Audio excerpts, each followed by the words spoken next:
C'est pour ça que de plus en plus, bien-aimés dans le Seigneur, dans les temps de la fin, l'église véritable, elle sera cachée, comme au temps de Jézabel. Les véritables prophètes étaient dans les grottes. C'est pour ça ceux qui partiront à l'enlèvement de l'église, ce sera ceux qui seront dans les coulisses et qui seront en train de se préparer pour le grand retour du Maître. C'est pour ça que Jésus veut te sanctifier. Laisse Jésus te laver par les eaux de sa parole. Voilà, la grâce et la paix, mes bien-aimés dans le Seigneur, par Jésus de Nazareth, le ressuscité du 3e jour. Alors aujourd'hui, nous allons parler des églises kimbanguistes. Et c'est dans la suite de l'histoire de l'église. Voilà, mes amis, aujourd'hui, on va parler du mouvement kimbanguiste. Et on va parler un peu de l'origine, de l'histoire. Et surtout, nous allons bien sûr exposer voilà, les fausses doctrines des kimbanguistes. Voilà, je sais que beaucoup de personnes ont peut-être cliqué cette vidéo pour voilà, me dilapider, pour voilà, me censurer ou me qualifier de faux prophète. Mais personnellement, je ne fais plus cas de ce que les gens pensent de moi. Et j'aimerais tout simplement que les véritables disciples du Seigneur, eh bien, ne se fassent pas séduire par les hommes, mais qu'ils puissent ouvrir leur Bible et lire la Bible. Parce que les idolâtres n'hériteront pas le royaume des cieux. Donc véritablement, je vous en supplie, mes bien-aimés dans le Seigneur, toi qui écoutes cette vidéo, mon frère, ma sœur, ne te laisse pas séduire par les hommes. Ton éternité en dépend. Ne sois pas naïf. Vérifie les Écritures pour voir si ce qu'on te dit, si c'est exact. Qu'aucun homme ne devienne le Saint-Esprit. Qu'aucun homme ne lise la Bible à ta place. Toi-même, expérimente la communion avec Dieu, ta recherche avec Dieu, afin de ne pas te laisser séduire. Voilà, sans plus tarder, nous allons aller dans le vif du sujet. Alors, qui est le fondateur des kimbanguistes? Alors, le fondateur des kimbanguistes se nomme Simon Kimbangu, qui est né le 12 septembre 1887 à Ndakba, dans la province du Congo central, ex-Bakongo, et mort le 12 octobre 1951 dans la ville de Lubumbashi. Il est considéré par ses fidèles comme un envoyé spirituel congolais. Né dans l'État indépendant du Congo, futur Congo belge, il devient prédicateur dans les années 1920 et fonde en 1921 à Ndakba un mouvement religieux qui donnera naissance aux kimbanguistes. Voilà. Le 6 avril 1921, il se rend chez une femme dont il a entendu dire qu'elle était gravement malade et il aurait guéri par l'imposition des mains. Au cours des semaines suivantes, il aurait guéri plusieurs personnes affligées de cécité, de paralysie ou d'autres maladies graves et aurait même ressuscité une jeune fille morte depuis 3 jours. Les nouvelles des guérisons se répandent et attirent beaucoup de monde à Ngaba, ce qui alerte les autorités coloniales. En l'occurrence, Léon Morel, commissaire de district, le 6 juin 1921, à la tête d'une colonne de la force publique, il se rend à Ngaba en vue d'appréhender Simon Kimbangu. La tentative échoue et Kimbangu parvient à s'enfuir. Après une arrestation ratée, le 6 juin 1921, Simon Kimbangu se réfugie à Baza Ngaba où il déclare « Les blancs deviendront noirs et les noirs deviendront blancs » à propos de la décolonisation. Cela confirme les soupçons de sédition et les recherches reprennent.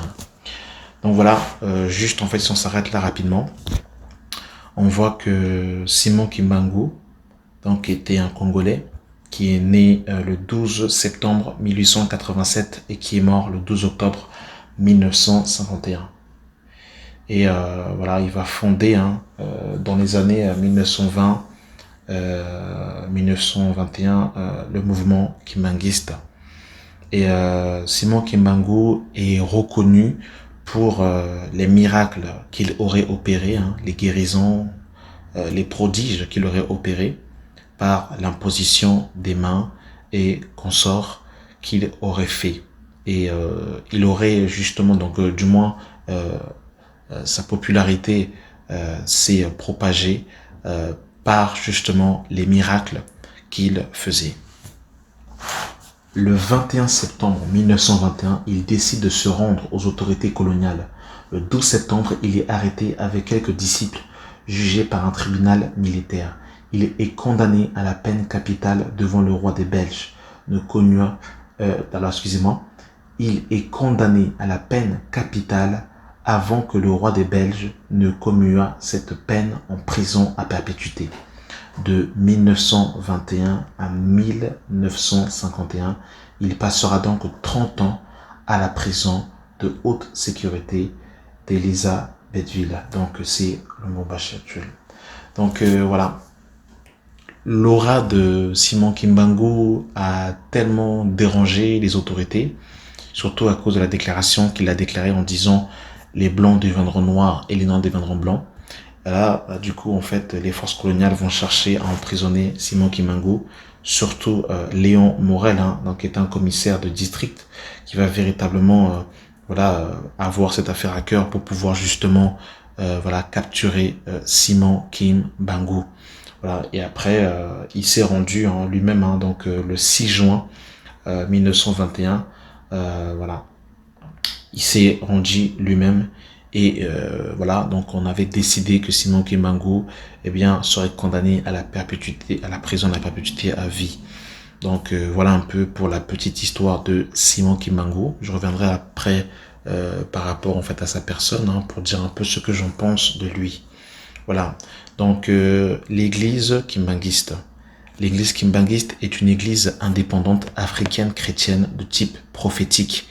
Elle a été fondée le 6 avril 1921 par Simon Kimbangu au Congo belge et est actuellement surtout présente dans l'actuelle République démocratique du Congo. Simon Kimbangu avait déclaré avoir eu une apparition de Jésus-Christ qui lui aurait permis d'accomplir une guérison miraculeuse sur Nyantogo. On attribue ensuite de nombreux miracles à Simon Kimbangu, guérison de miracles, voire résurrection des morts. Alors, par rapport à l'organisation, comment est-ce que l'église kimbanguiste s'organise?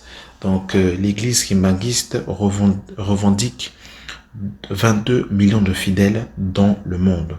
Environ 10% des 85 millions d'habitants de la RDC sont kimbanguistes.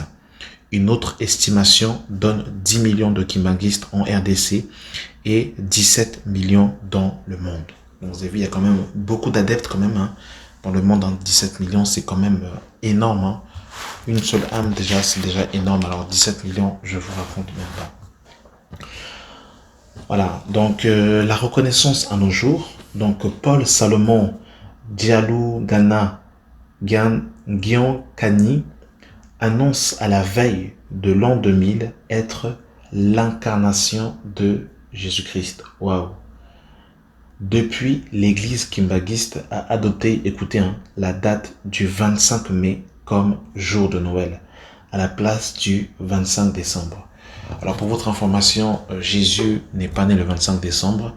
Il faut savoir que lorsque Constantin, on avait fait déjà une vidéo sur Constantin, donc sur les pères de l'église, hein, lorsque Constantin va passer au pouvoir, et Constantin est un empereur romain, et quand il va justement, soi-disant, se convertir au christianisme,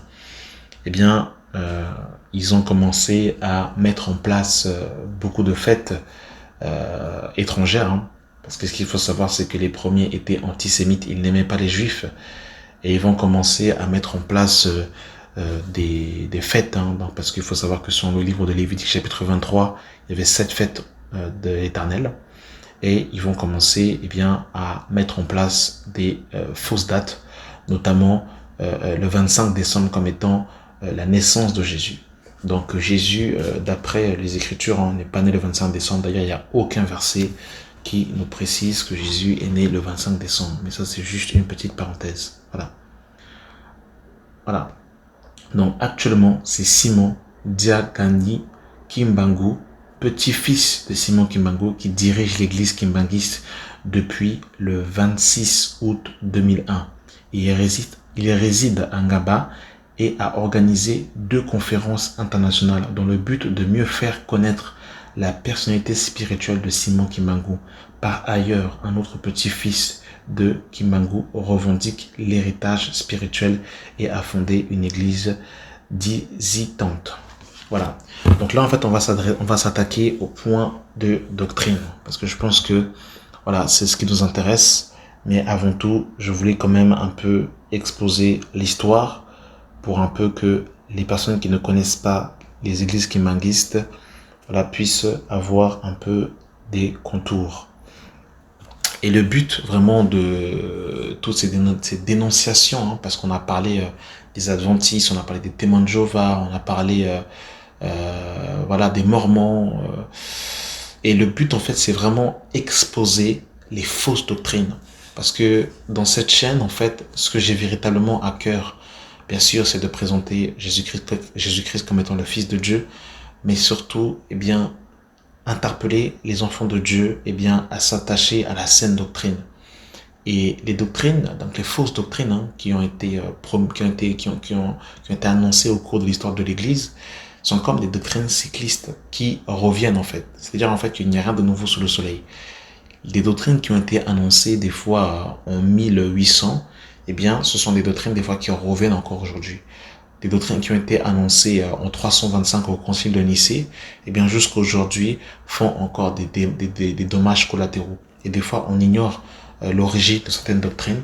Et c'est pour cette raison aussi que je prends le temps véritablement de mettre en avant les fausses doctrines étrangères pour que véritablement les enfants de Dieu soient éclairés et qu'ils ne tombent pas voilà, dans les fausses doctrines.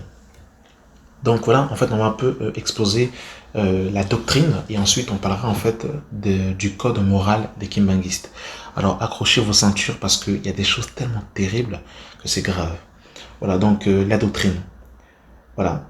Si l'église kimbanguiste se réfère à la Bible, elle se réclame du credo de Nicée. Elle reconnaît solennellement et proclame universellement Simon Kimbangu, Dieu le Saint-Esprit. Je ne sais pas si vous vous rendez compte, mais pour les kimbanguistes, Simon Kimbangu est le Saint-Esprit. Il est l'incarnation du Saint-Esprit. Je ne sais pas si vous pouvez vous en rendre compte 2 secondes. Et on a vu qu'il y a environ 17 millions d'adeptes dans le monde. Alors en fait, voilà, il y a 22 millions de fidèles dans le monde. Voilà. Voilà, c'est... Voilà, donc en fait, il y a 2 estimations. Donc il y a entre 22 millions et 17 millions d'adeptes dans le monde. Je ne sais pas si vous vous rendez compte comment c'est grave. Je ne sais pas si vous vous rendez compte comment c'est grave. Pourtant, je suis congolais. Je suis congolais. Je sais que les Congolais vont me lapider. S'ils pouvaient même me cracher au visage, ils le feraient. Mais véritablement, il faut dénoncer les fausses doctrines. C'est grave. Ils disent en fait que Simon Kimbangu est Dieu le Saint-Esprit. Mais c'est quand même grave. Je continue. Jésus-Christ demeurant le Rédempteur de l'humanité. Elle prêche l'amour du prochain, l'obéissance aux lois divines et la pratique des bonnes œuvres. Waouh, quelle belle apparence de la piété. Et c'est ça le diable. Le diable, en fait, il peut vous laisser avec 90% de vérité. Tant qu'il y a 10% de mensonges, il vous laisse dans ce tohu-bohu, dans cette confusion. Et vous continuez soi-disant à faire des bonnes œuvres, vous gardez de l'abstinence, etc., etc. Mais il y a en fait du levain, une fausse doctrine en fait qui est infiltrée. Et c'est grave, que Dieu nous sauve. Elle proscrit les boissons alcoolisées, la danse, la drogue, l'usage du tabac, la polygamie, l'adultère, la fornication, la consommation de la viande de porc et de la viande de singe, le port du pantalon, taille basse pour les hommes et de la mini-jupe, voire du décolleté pour les femmes. Donc vous avez vu, en fait, c'est bien strict, c'est bien en fait quadrillé, c'est très rigide, c'est très rigoureux. Mais vous avez vu en fait le soubassement, vous avez vu en fait qui est à la tête de ce mouvement, comment c'est grave. Seigneur, sauve-nous. Concernant l'origine de la vie, elle adopte un point de vue créationniste. Mbanga, la cité sainte du Kimbanguiste, est aussi appelée la Nouvelle Jérusalem. Donc là, mes amis, c'est grave, je suis bien assis, heureusement, parce que sinon j'allais m'effondrer ou la chaise allait se casser. Ils ont un temple au Congo et ils disent en fait que ce temple est la Nouvelle Jérusalem. C'est quand même terrible. Et regardez ce que la Bible nous dit, parce qu'il faut qu'on soit biblique. Et je comprends de plus en plus que ceux qui n'aiment pas les Écritures, je comprends de plus en plus que ceux qui n'aiment pas les Écritures, et j'insiste, tomberont dans de fausses doctrines. C'est aussi simple que ça. Si tu veux rester dans le cadre en fait, des Écritures, il faut rester attaché aux Écritures. Ne pas aller au-delà de ce qui est écrit. Quand on dit aux frères et aux sœurs, soyons bibliques, le fondement des apôtres et des prophètes, quand on dit c'est pas biblique, c'est pas biblique, c'est pas biblique, on est décrit de tous les noms, mais je me rends compte de plus en plus, surtout dans les temps dans lesquels nous sommes, je me rends compte que la séduction est grande. Les personnes qui confessaient Jésus hier, aujourd'hui ne confessent plus Jésus. Les gens hier qui marchaient dans la sanctification, dans la crainte de Dieu, aujourd'hui sont retournés dans le monde. Et le problème, en fait, c'est l'attachement aux Saintes Écritures, à la parole de Dieu. Et quand on ne s'attache plus aux Saintes Écritures, quand on ne reste pas biblique, eh bien, on est exposé à toutes sortes de fausses doctrines. Par rapport à la Nouvelle Jérusalem, mais c'est clair, regardez ce que la Bible dit dans Apocalypse chapitre 21, à partir du verset 1. Puis je vis un nouveau ciel et une nouvelle terre, car le premier ciel et la première terre avaient disparu, et la mer n'était plus. Et moi, Jean, je vis descendre du ciel auprès de Dieu la ville sainte, la nouvelle Jérusalem, préparée comme une épouse qui est parée pour son époux. Et j'entendis du ciel une voix qui disait, voici le tabernacle de Dieu et des hommes. Il habitera avec eux et ils seront son peuple et Dieu lui-même sera avec eux et il sera leur Dieu. Il essuiera toute larme de leurs yeux et la mort ne sera plus et il n'y aura plus ni deuil, ni cri, ni douleur, car les premières choses ont disparu. Waouh, que Dieu nous aide. Vous avez vu, quand on reste biblique, quand on reste simple, eh bien, en fait, il est facile de refuter les fausses doctrines. Mais quand on va au-delà de ce qui est écrit et qu'on aime en fait des révélations en fait farfelues, eh bien, mes amis, ben voilà ce qui se passe. Donc, Galates chapitre 4, à partir du verset 21. Dites-moi, vous qui voulez être sous la loi, n'entendez-vous point la loi? Car il est écrit qu'Abraham eut 2 fils, un de la femme esclave et un de la femme libre. Mais celui de l'esclave naquit sans la chair, et celui de la femme libre naquit en vertu de la promesse. Ces choses sont allégoriques, car ces 2 femmes sont des alliances. L'une du mont Sinaï enfanta pour la servitude, c'est Agar, car Agar c'est le mont Sinaï en Arabie, et elle correspond à la Jérusalem actuelle, qui est dans la servitude avec ses enfants. Mais la Jérusalem d'en haut est libre, c'est notre mère, car il est écrit, régis-toi, stérile, toi qui n'enfantes point, éclate et pousse des cris, toi qui n'as point éprouvé des douleurs de l'enfantement. Car les enfants de la délaissée seront plus nombreux que les enfants de celles qui étaient mariées. Voilà mes amis, donc en fait on nous parle de 2 Jérusalem, on nous parle de la Jérusalem d'en bas et la Jérusalem d'en haut. Donc la nouvelle Jérusalem n'a rien à voir avec la Jérusalem qui est au Congo. Donc ça c'est vraiment grave, que Dieu nous sauve. Voilà. Donc là en fait on va voir un peu le code moral kimbanguiste. Que Dieu nous sauve. Alors accrochez vos ceintures parce que il y a des choses tellement farfelues que c'est grave, que Dieu nous aide. Voilà. Donc il est recommandé aux fidèles kimbanguistes donc premièrement, de se dessoucher, de se déchausser dans tout lieu de culte. Donc voilà, ils disent pourquoi. Donc pourquoi, quelle est la raison? Car Dieu est présent dans tout le lieu où son nom est invoqué. Donc il s'appuie sur Exode chapitre 3, le verset 1 à 6, où Moïse a déchaussé ses chaussures dans la présence de Dieu. pourtant, les disciples qui étaient dans la présence de Jésus, je n'ai pas souvenir que parce que Jésus emporte le nom prophétique Emmanuel, qui veut dire Dieu est avec nous. Et je n'ai pas vu les gens déchausser leurs chaussures dans la présence de Jésus. Et bon, bref, ça c'est juste une petite parenthèse. Alors, le 2, s'abstenir de se livrer à toute activité lucrative le dimanche, le jour du Seigneur. Voilà encore quand on est victime de l'Église catholique. Et je me rends compte véritablement que la plupart de toutes ces dénominations sont issues du catholicisme romain. Tout à l'heure, je disais que l'Église catholique avait mis en place des jours pour concurrencer voilà, les jours qui étaient dédiés au jour des Juifs. Et chez les Hébreux, le Shabbat commence le vendredi soir à partir de 18h et termine samedi à partir de 18h. Et c'est justement Constantin et les personnes qui étaient autour de lui qui ont mis dimanche comme étant le jour du Seigneur. Parce que Constantin était un adorateur du Dieu Soleil. Et c'est pour ça que chez les catholiques, donc quand ils vont prendre le repas du Seigneur, ils vont prendre en fait l'Eucharistie, donc l'hostie qui est rend, qui était tout simplement la représentation du Dieu Soleil. Donc dimanche n'a jamais été le jour du Seigneur. Donc voilà encore une aberration. Quand on n'est pas délivré du catholicisme romain, eh bien on continue encore à annoncer des inepties, des niaiseries. Voilà. Donc s'abstenir de se livrer à toute activité lucrative le dimanche, le jour du Seigneur. Et pour cela, ils prennent Deutéronome chapitre 5, le verset 14 et Jérémie 17, le verset 22. Seigneur, sauve-nous. Alors petit 3, ne pas boire des boissons alcoolisées. Pour cela, ils prennent Lévitique chapitre 19, le verset 9 à 10, Luc chapitre 1, le verset 15, 1 Timothée chapitre 3, le verset 3, et Daniel chapitre 1, le verset 12 à 16. Voilà. Donc, petit 4, ne pas danser ni assister à des danses pour ne pas susciter de mauvais désirs en soi. Petit 5, ne pas se droguer. Donc, pour cela, comme référence, ils utilisent Luc, chapitre 1, le verset 15, 1 Timothée, chapitre 3, le verset 3, Daniel, chapitre 1, le verset 12 à 16. Petit 6, ne pas fumer. Comme référence, Lévitique, chapitre 10, le verset 9 à 10, Luc, chapitre 1, le verset 15, Daniel, chapitre 1, le verset 12 à 16. Petit 7, ne pas être polygame.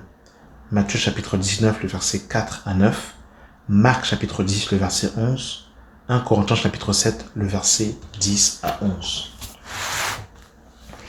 Petit 8, ne pas faire la fornication. Donc vous avez vu quand même, c'est quand même terrible parce que en fait dans leur exigence, ils ont des points qui paraissent nobles, ne pas se droguer, ne pas fumer, ne pas être polygame, ne pas faire la fornication. Donc ce sont des choses qui sont d'une apparence plus pudeur. Voilà. Mais vous allez voir après en fait la subtilité. Le petit 9, ne pas consommer la viande de porc. Donc ils ne sont pas les seuls à prêcher cela. Les adventistes aussi, qui observent beaucoup aussi la loi de Moïse, enseignent aussi de s'abstenir de certains aliments. Voilà. Ne pas consommer la viande de porc. Donc tel que le dolé et le singe. Voilà. Donc qu'est-ce que Jésus en fait va dire en fait par rapport à cela, par rapport en fait on fera un message par rapport en fait à la consommation du porc. Il faut faire la distinction entre l'alimentation. Il y a des choses qui se vendent sur le marché. Alors tout est permis. Comme l'apôtre Paul pourra le dire dans le livre de 1 Corinthiens chapitre 10, mangez de tout ce qui se vend sur le marché.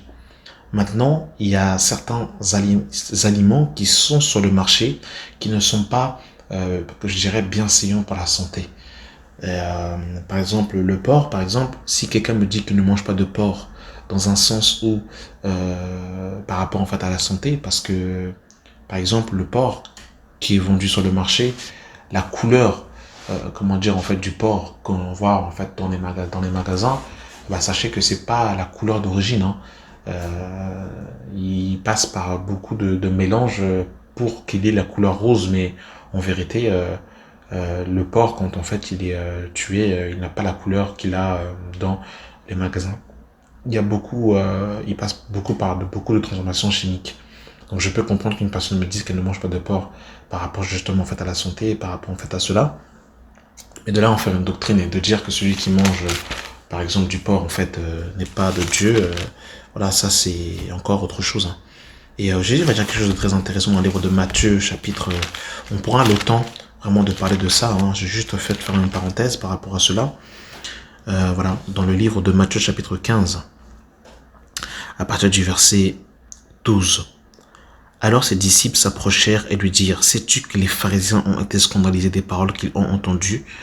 Il répondit, « Toute plante que n'a pas planté mon Père Céleste sera déracinée. Laissez-les, ce sont des aveugles qui conduisent des aveugles. Si un aveugle conduit un aveugle, ils tomberont tous deux dans une fosse. » Voilà.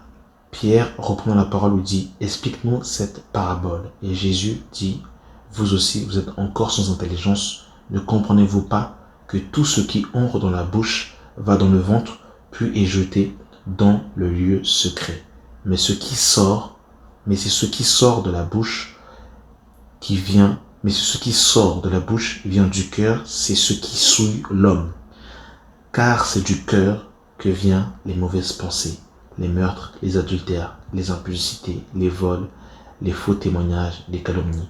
Voilà les choses qui souillent l'homme. Mais manger sans s'être lavé les mains, cela ne souille point l'homme. Voilà. Donc, Jésus est clair, hein, ce n'est pas ce qui entre qui souille, mais c'est ce qui sort qui souille. Voilà.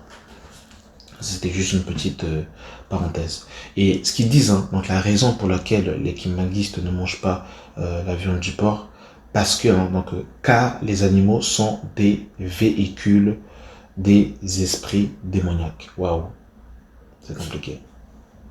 Donc voilà la raison pour laquelle ils ne mangent pas de porc. Voilà. Donc petit 10, ne pas se laver. Alors ça c'est la chose la plus étrange que j'ai pas compris. Ne pas se laver nu, ni dormir nu. Bon, dormir nu encore je peux comprendre, mais bon, c'est en plus c'est encore en fait encore un précepte, encore une doctrine d'homme, hein. Mais ne pas se laver nu.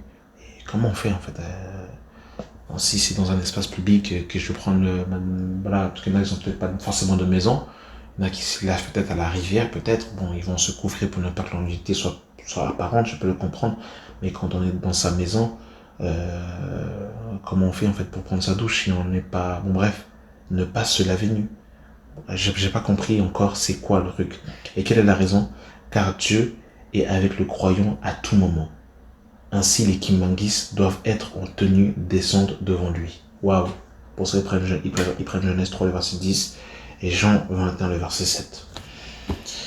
Écoutez, qu'est-ce que vous voulez, hein? Quand en fait on aime en fait les fausses doctrines, et ben écoutez, bah voilà comment on tombe en fait dans des préceptes et des doctrines d'âme. Qu'est-ce que vous voulez? Voilà. Petit 11, priez avant de manger, de boire, avant de dormir et de sortir du lit. Bon, ça c'est voilà, il n'y a pas de... Voilà. Matthieu, ils prennent Matthieu 6, les versets 5 à 8, et Malachie 6, le verset 7 à 11. Petit 12, alors là, regardez comment c'est terrible, et beaucoup de chrétiens sont tombés dans cela, surtout les chrétiens d'origine africaine, hein. Malheureusement, on voit le feu sans cesse, ils sont pas mal dans le combat spirituel. Regardez le petit 12, hein. Priez à 5 heures du matin, à 10 heures du matin, à midi, à 15 heures, à 18 heures, à 22 heures, à minuit et à 3 heures du matin. Car la prière est l'arme du croyant kimbanguiste. Waouh, est-ce que vous vous rendez compte, le joug.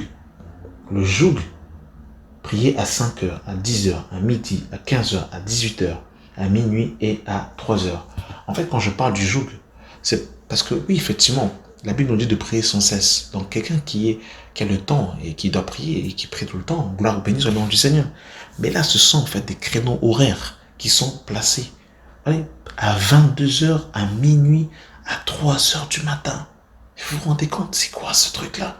C'est pour ça qu'il y a des personnes, ils mettent leur réveil à 2 heures, 3 heures du matin, parce que soi-disant, c'est là où les démons sont dans des réunions. Mais c'est quand même terrible. Voilà comment est-ce qu'en fait on met des gens dans l'ignorance. C'est grave, que Dieu nous sauve. La Bible nous dit que l'ange de l'Éternel campe autour de ceux qui les craignent et il les arrache au danger. Il les arrache au danger. Regardez ce que Jésus-Christ dira dans le livre de Jean, chapitre 10.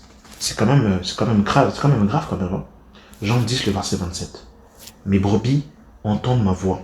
Je les connais et elles me suivent. Je leur donne la vie éternelle et elles ne périront jamais. Écoutez, hein, et personne ne les ravira de ma main. Mon Père qui me les a donnés est plus grand que tous et personne ne peut les ravir de la main de mon Père. Moi et le Père, nous sommes un. Alors comment tu peux être dans la main du Père et qu'en même temps tu as peur des démons? C'est quelque chose que je n'arrive pas à comprendre. C'est vraiment quelque chose que je n'arrive pas à comprendre véritablement. La nuit, c'est fait pour dormir. Alors oui, effectivement, le Seigneur peut te réveiller dans la nuit pour prier, ça c'est pas un problème. Mais quand ça devient, quand on commence à mettre 5 réveils pour se réveiller la nuit, pour envoyer le feu, au point où même les voisins n'arrivent même pas à dormir, et ils prennent le balai pour taper sur le mur, parce qu'en fait on les dérange, là c'est quand même grave mes amis, c'est quand même grave, c'est quand même grave. Regardez Psaume chapitre 4 à partir du verset 8. Tu mets dans mon cœur plus de joie qu'ils m'en donnent, quand abandonnent leurs froment et leurs mots. Je me couche et je m'endors en paix, car toi seul, ô Éternel, tu me donnes la sécurité dans ma demeure. Verset 9. Je me couche et je m'endors en paix, car toi seul, ô Éternel, tu me donnes la sécurité dans ma demeure. Amen. Voilà ce que la Bible dit. Que Dieu nous sauve, que Dieu nous aide. Parce que là, c'est terrible. 5 heures du matin, 10 heures du matin, midi, 15 heures, 18 heures, 22 heures, minuit, 3 heures du matin. Waouh. Vous avez vu l'apparence de la piété, comment c'est terrible? C'est terrible, hein, l'apparence de la piété. Hein. C'est terrible, hein. Waouh. Et comme référence, il donne Luc 22, le verset 46. Petit 13. Ne pas rendre le mal pour le mal, car le kimangiste est non violent. Donc vous avez vu le mélange voilà, il y a du mélange du vrai, du faux. Voilà la religion, voilà les sectes. C'est terrible.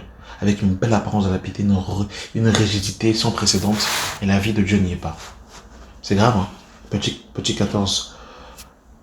Chercher à régler sans détail et sans violence toute différence. Matthieu 5, le verset 23 à 26, comme référence. Petit 15.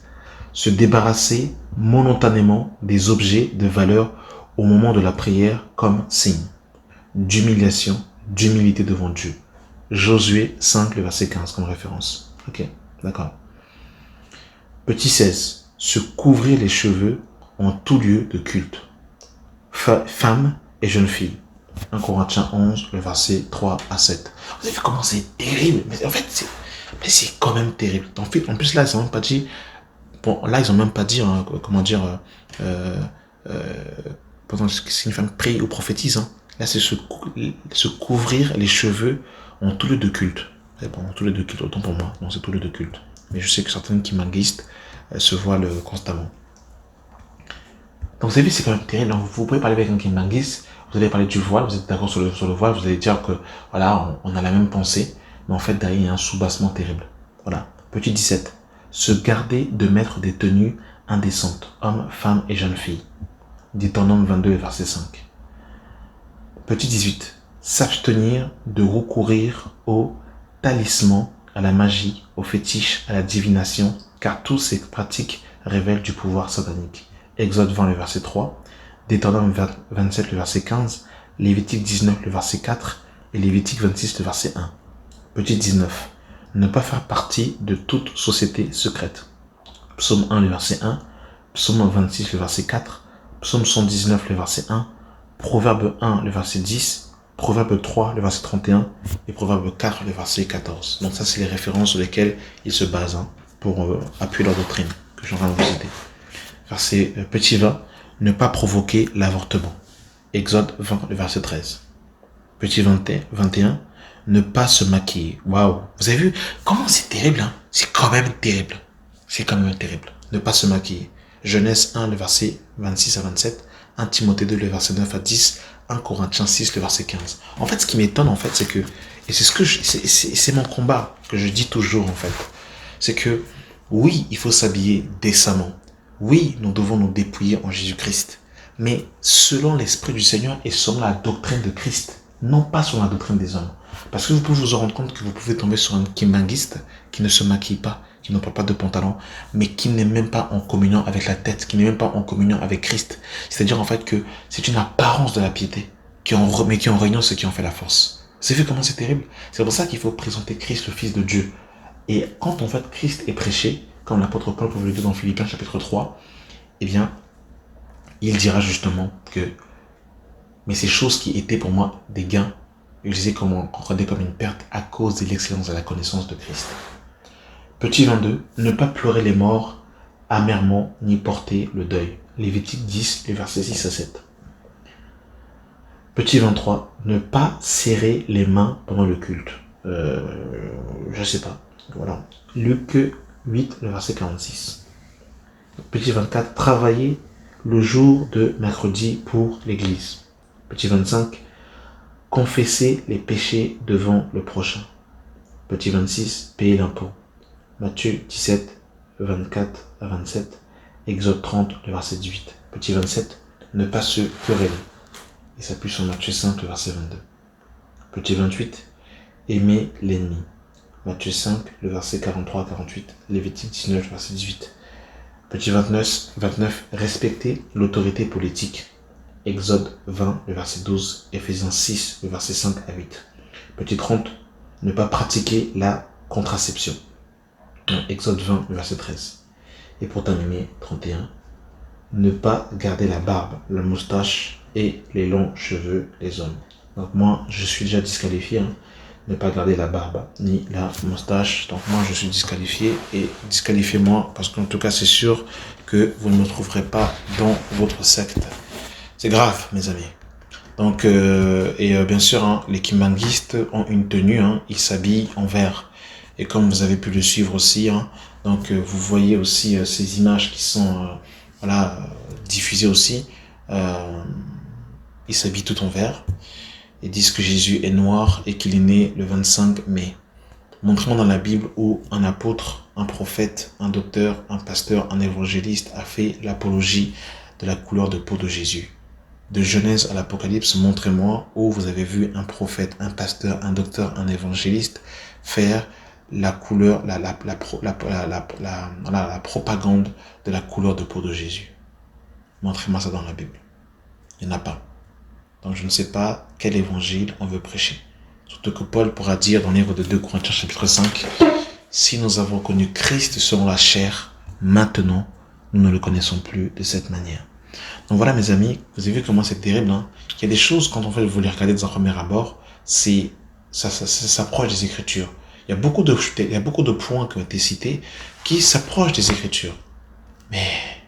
Mais, attention, ils croient en la Sainte Trinité, bien sûr, la Sainte Trinité, qui a été mise en place par l'Église catholique aussi. On l'avait déjà dit ici dans l'enseignement sur les pères de l'Église, où il y avait Théophile d'Antioche qui avait parlé de ça. Il y avait aussi Tertullien, qui est le premier à utiliser le terme Trinité. Et là, ils disent clairement que Simon Kimbangu, c'est l'incarnation du Saint-Esprit dans la chair. Waouh, c'est terriblement terrible. Regardez ce que la Bible nous dit, les amis, dans le livre de Jean chapitre 16. Alors nous sommes dans le livre de Jean chapitre 16 à partir du verset 5. Maintenant, je m'en vais vers celui qui m'a envoyé et aucun de vous ne me demande où vas-tu. Mais parce que je vous dis ces choses, la tristesse a rempli vos cœurs. Cependant, je vous dis qu'il vous est avantageux que je m'en aille. Car si je m'en vais, le consolateur ne viendra pas. Mais si je m'en vais, je vous l'enverrai, et quand il sera venu, il convaincra le monde en ce qui concerne le péché, la justice et le jugement. En ce qui concerne le péché, parce qu'il ne croit pas en moi. La justice, parce que je m'en vais à mon Père, et que vous ne me verrez plus. Le jugement, parce que le prince de ce monde est jugé. Voilà. J'ai encore beaucoup de choses à vous dire, mais vous ne pouvez pas les porter maintenant. Quand le consolateur sera venu, l'Esprit de vérité, il vous conduira dans toute la vérité, car il ne parlera pas de lui-même, mais il dira tout ce qu'il aura entendu. Il vous l'annoncera, les choses à venir. Il me glorifiera, parce qu'il prendra ce qui est à moi et vous l'annoncera. Et il y a quelque chose de très intéressant aussi qui va se passer quand Jésus va ressusciter dans le livre de Luc. Voilà, de Luc chapitre 24. Luc 24, le verset 36. Tandis qu'il parlait de la sorte, lui-même se présenta au milieu d'eux et leur dit, la paix soit avec vous.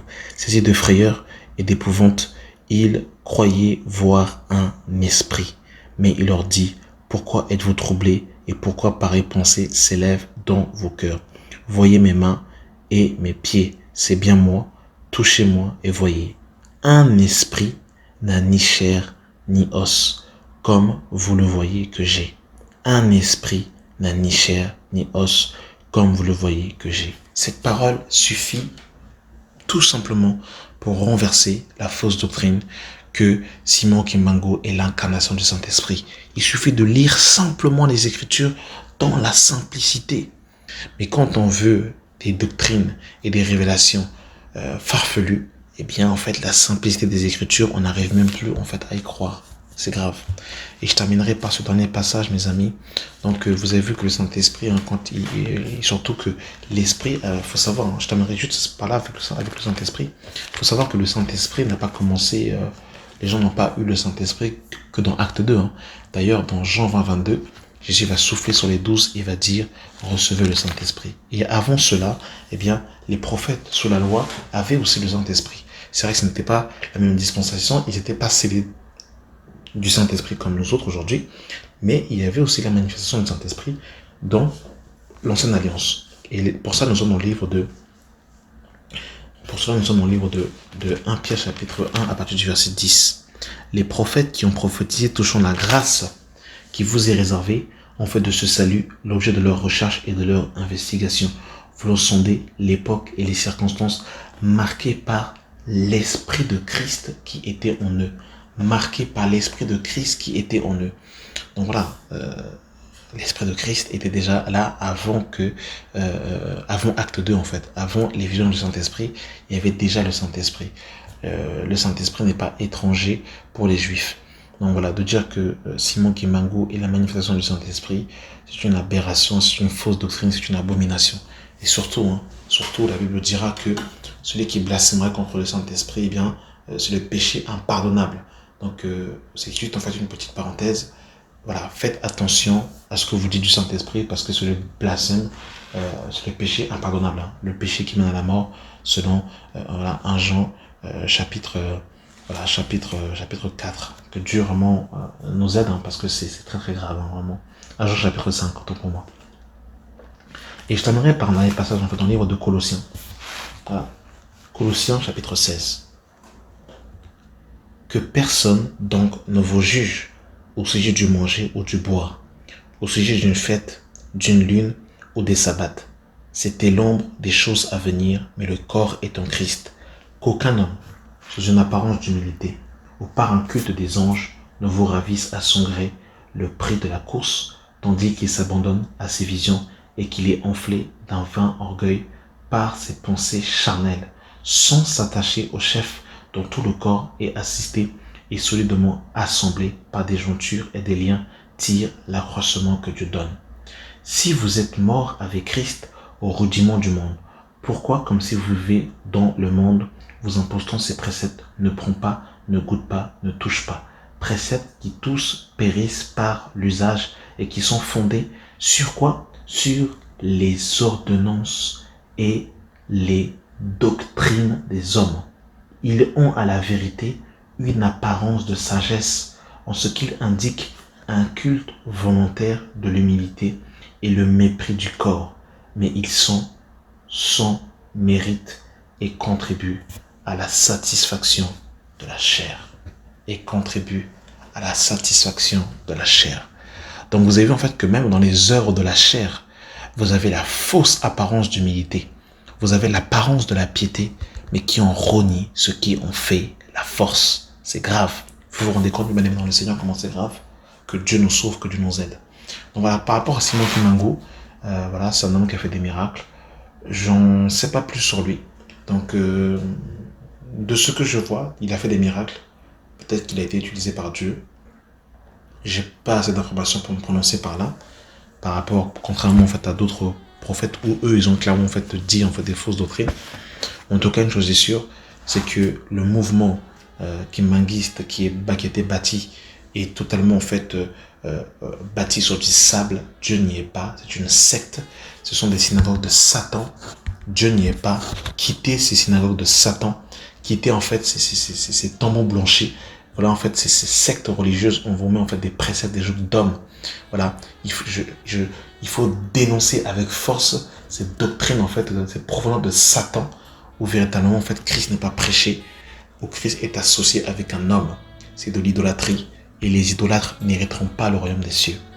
Voilà mes amis, j'ai voulu encore crier, j'ai voulu encore dénoncer les fausses doctrines et véritablement que Dieu nous aide, que Dieu nous vienne en aide. Merci d'avoir pris le temps d'écouter cette audio et que la grâce et la paix soient avec vous au nom de Jésus. Amen.